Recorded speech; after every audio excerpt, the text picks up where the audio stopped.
Kolhapur church council प्रस्तुत आत्मजागर या कार्यक्रमामध्ये मी आपलं स्वागत करतो. पहिल्यांदा ऐकूया एक सुंदरसं गीत.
ख्रिस्तामध्ये सलाम.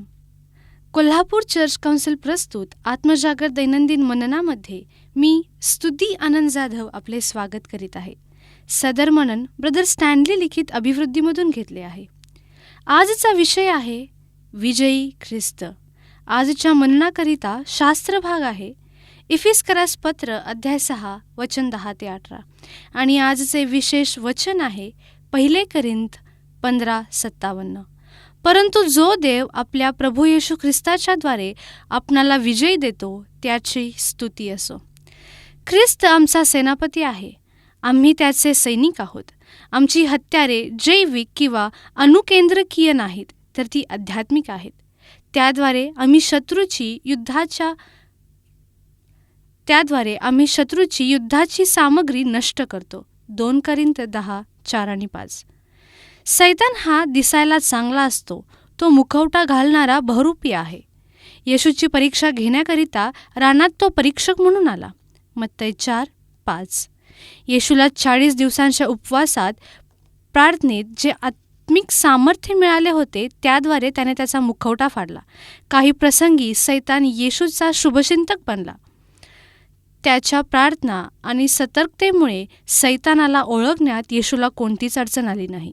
मत्तई 16:21-23. स्वर्गाचे संकेत समजण्यास प्रार्थना हे उत्तम साधन आहे. सैतान बेथलेहेमपासून ते काल्वरीपर्यंत येशूच्या मागे लागला होता. त्याने प्रत्येक गोष्टीत त्याची परीक्षा घेतली, परंतु येशू कधीच अपयशी झाला नाही. इब्रिलोकास पत्र 4:15.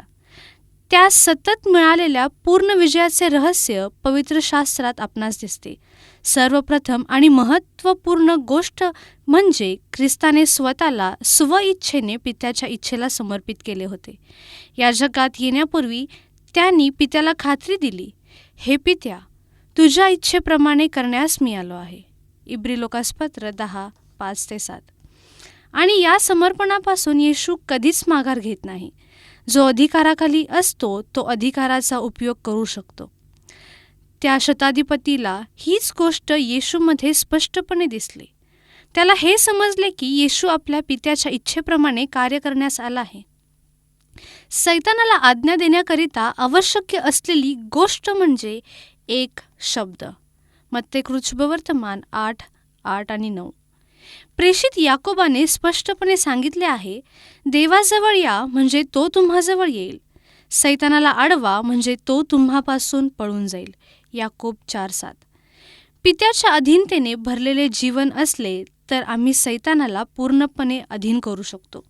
सैतानावर विजय मिळवण्याकरिता मनापासून प्रार्थनेची आवश्यकता आहे. दुर्बल शरीरावर विजय मिळवण्याकरिता प्रभावशाली आत्मा असणे हा एकमेव उपाय आहे. मत्तेकृत शुभवर्तमान 26:41. सैतान अगदी अनपेक्षित समयी, ज्यावेळी माणूस आळसावलेला व सुस्त असतो त्यावेळी वार करतो.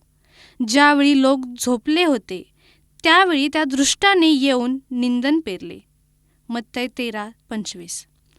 स्वर्गीय लहरींना सूर लावण्याकरिता केवळ जागृत प्रार्थनाच कार्यक्षम आहे. ख्रिस्ताने प्रार्थनेद्वारे सैतानावर विजय मिळवला. येशूने असे म्हटले असते काय? त्याने असे केले असते का? त्याने ह्याचे समर्थन केले असते का? ह्या प्रश्नांची उत्तरे आम्हाला सैतानाच्या जाळ्यातून व आक्रमणापासून सोडवू शकतील. ख्रिस्ताचा मार्ग शिकण्याकरता शुभवर्तमानाचे नित्य वाचन आम्हाला सैतानाचा पराजय करण्यास उपयोगी ठरेल. आपण प्रार्थना करूयात. प्रभू, मी तुझे आभार मानतो, धन्यवाद देतो, तुझी उपकार स्तुती करतो. तू खरंच पवित्र आहेस, महान आहेस, गौरवी आहेस, सर्व समर्थ सेनाधीश परमेश्वर आहेस. आणि तेवढंच नव्हे परमेश्वरा, तर तू विजयी ख्रिस्त देखील आहेस. याबद्दल आम्ही तुझे आभार मानतो. हो प्रभू परमेश्वरा, तू या भूतलावर जगत असताना परमेश्वरा अनेक प्रश्न, अनेक समस्या, अनेक डावपेच तुझ्या समोर आले. परमेश्वरा, सैतान तुला अनेक गोष्टीद्वारे तुझ्या मागे लागला होता. पण हे प्रभू परमेश्वरा, तू कधीच अपयशी झाला नाहीस. तर परमेश्वरा, प्रत्येक गोष्टीमध्ये त्या सामर्थ्याने प्रभू परमेश्वरा तू विजयी होत गेलास. हे प्रभू, आज आम्ही आमची दृष्टी तुझ्याकडे करत आहोत. परमेश्वरा, या भूतलावर जगत असताना देखील आम्ही पावलांवर परीक्षेत पडत आहोत. पावलांवर परमेश्वरा सैतान आम्हाला अडचणीत पाडत आहे. आज आम्ही प्रार्थनाने विनंती करतो, जसा तू विजयी ख्रिस्त आहेस तेच विजयी पण परमेश्वरा तू आम्हा प्रत्येकाला दे. आणि परमेश्वरा, या दुर्बल शरीरावर विजय मिळवण्यासाठी हे परमेश्वरा आज आम्हाला तू प्रभावशाली बनव. आज तो आमचा आत्मा परमेश्वरा तुझ्यामध्ये विजय कर, हीच आम्ही तुला प्रार्थनाने विनंती करत आहोत. परमेश्वरा, आम्ही आमचं समर्पण तुला नव्याने करत आहोत. आमचा स्वीकार कर आणि आम्हाला सामर्थ्य दे. आमचा धन्य तारणारा प्रभू येशू ख्रिस्त याच्या गोड आणि प्रिय नावाने ही प्रार्थना केली म्हणून ऐकतो बापा.